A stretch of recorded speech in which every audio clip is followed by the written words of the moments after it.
Hello everybody, it's Roman again, and today we are going to do a quick video on cutting out the background noise in a video using Camtasia.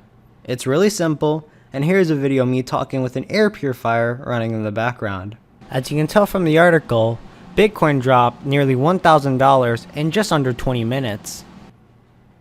As you can tell, you can hear the noise in the background. So these are the steps to remove that noise using Camtasia. Step 1.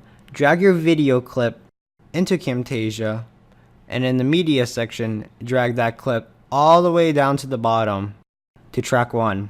Step 2.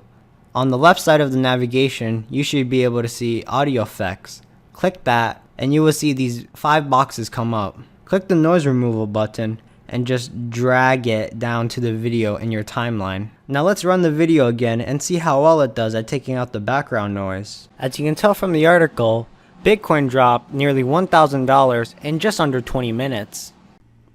Wow, see, you can barely even hear the background noise anymore.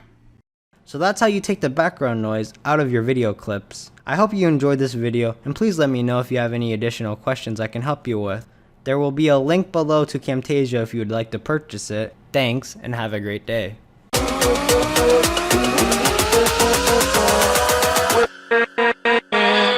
With